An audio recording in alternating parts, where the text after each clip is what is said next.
நீங்கள் இப்போ இந்த வீடியோவை பார்த்துக்கிட்டு இருக்க உங்கள் ஃபோனில் ஒரு ரத்தக்கரை படிஞ்சிருக்குன்னு சொன்னால் நம்புவீங்களா? இது தான் இன்றைக்கி உலகமே மறைக்க நினைக்கிற ஒரு கசப்பான உண்மை.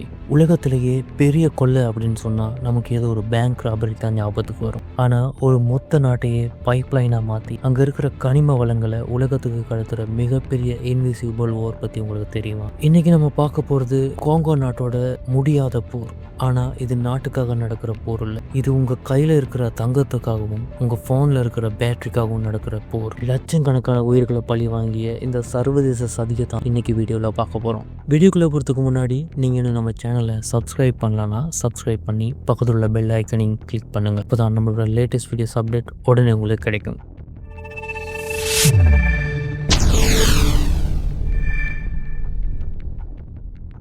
காங்கோவை ஒரு நாடுன்னு சொல்கிறத விட அது ஒரு ஜியாலஜிக்கல் ஸ்கேண்டல் அப்படின்னு தான் சொல்லணும். தங்கம், காஃபால்ட், டைமண்ட், காஃபர்னு காங்கோ ஒரு புதையல் பெட்டி. 1885 பெல்ஜியம் ராஜா லியோபால்ட் இதை தன்னோட சொந்த சொத்தாக மாற்றிக்கிட்டாரு. அன்னைக்கு ஆரம்பித்த சுரண்டல் இன்னைக்கும் நவீன காலத்தில் வேற வடிவத்தில் தொடருது. ஒரு நாடு வளங்கள் நிறைந்த பைப்லைனாக மாறும்போது அங்கே இருக்கிற மனுஷனோட உயிருக்கு மதிப்பே இல்லாமல் போயிடும். ஆனால் இந்த போர் யாருக்கும் நடக்குது.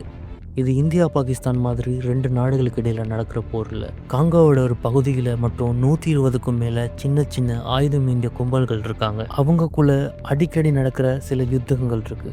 ஆனால் எதுக்காக இவங்க இப்படி அடிச்சுக்கிறாங்க? கொள்கைக்காகவா? இல்லவே இல்லை. இங்கே போருங்கிறது ஒரு தொடர்ச்சியான பண சுழற்சி மெஷின். ஒரு தங்க சுரங்கத்தையோ இல்லை ஒரு முக்கியமான ரோட்டையோ யார் கண்ட்ரோல் பண்ணுறதுன்னு தான் இவங்களுக்குள்ள அடிச்சுக்கிறாங்க. எது நகர்ந்தாலும் டேக்ஸ் கட்டணும். Everything that moves will be tax. இதுதான் அங்கே ரூல். ஒரு மாடு ரோட்டில் போனால் டேக்ஸ், ஒரு மூட்டை தானியம் போனால் டேக்ஸ். போர் நடந்தால் தான் இங்கே கும்பல்களுக்கு காசு வரும். ஒரு தங்க சுரங்கத்தை யார் கைப்பற்றுங்கிறது தான் இவங்களோட மெயின் மேட்டர். அந்த சுரங்கம் உங்கள் கைக்கு வந்தால் உங்களுக்கு தங்கம் கிடைக்கும். அந்த தங்கத்தை விற்றா உங்களுக்கு காசு கிடைக்கும். அந்த காசு வந்தால் நீங்கள் இன்னும் அதிகமாக துப்பாக்கிகளை வாங்கலாம். அப்புறம் இன்னும் பெரிய ஏரியாவை மிரட்டி டேக்ஸ் வசூல் பண்ணலாம். இன்னொரு பக்கம் அரசாங்கமும் இவங்களை கட்டுப்படுத்தாமல் வேடிக்கை பார்க்குது. ஏன்னா அரசாங்கத்தில் இருக்கிற சில பெரிய தலைகளுக்கும் இதில் பங்கு போகுது. சுருக்கமாக சொன்னால் இந்த போர் முடிஞ்சால் அவங்களுக்கு வர்ற வருமானம் நின்றுடும். அதனால தான் காங்கோவில் அந்த ரத்த ஆறு ஓடிக்கிட்டே இருக்குது. காங்கோவில் தங்கம் கிடைக்குது. ஆனால் அந்த நாட்டில் தங்கம் விற்ற காசு யாருக்கும் போகிறதில்ல. ஆனால் பக்கத்தில் இருக்கிற ருவாண்டா நாட்டில் தங்க சுரங்கமே கிடையாது. ஆனால் அவங்க தான் உலகத்துக்கே தங்கம் வைக்கிறாங்க. காங்கோவோட ரத்தக்கரை படிஞ்ச தங்கம் எல்லை தாண்டி ருவாண்டாவுக்கு கடத்தப்படுது. அங்கே அந்த தங்கத்தோட அடையாளத்தை அழித்து ருவாண்டா தங்கம்னு முத்திரை குத்தி துபாய்க்கு அனுப்புகிறாங்க. துபாயில் இது உருக்கப்பட்டு மேட் இன் UAE அப்படிங்கிற முத்திரையோட சுத்தமான தங்கமாக மாறுது. அழுக்கு பணத்தை விழுக்கிற மாதிரி இங்கே ரத்தத்தை வெளுத்து தங்கமாக மாற்றி உலகத்துக்கே விற்கிறாங்க. உலகத்தை பசுமையாக்கணும்னு நம்ம பேசுகிற எலக்ட்ரிக் கார், பேட்டரிகளுக்கு காஃபால்ட் ரொம்ப முக்கியம். ஆப்பிள், டெஸ்லா மாதிரியான பெரிய கம்பெனிகள் நாங்கள் க்ளீன் மினரல்ஸ் தான் யூஸ் பண்ணுறோம்னு சொன்னாலும் அதில் இருக்கிற உண்மை வேறு.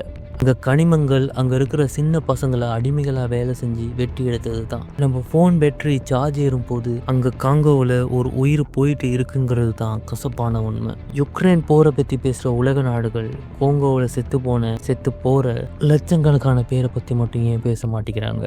ஏன்னா காங்கோவில் சண்டை நடந்தால் தான் மற்ற நாடுகளுக்கு தங்கம் மலிவாக கிடைக்கும். இது ஒரு சர்வதேச சதி. இனிமே நீங்கள் தங்கம் வாங்கும் போதோ புது போன் வாங்கும் போதோ ஒரு நிமிஷம் யோசிங்க, உங்கள் ஆடம்பர வாழ்க்கைக்கு பின்னாடி எவ்வளோ பெரிய ரத்த சரித்திரம் இருக்குன்னு. மீண்டும் இது போல் வரலாற்றில் மறைக்கப்படுற ஒரு டார்க் ஹிஸ்ட்ரியோட அடுத்த வீடியோவில் சந்திக்கிறேன். பாய்.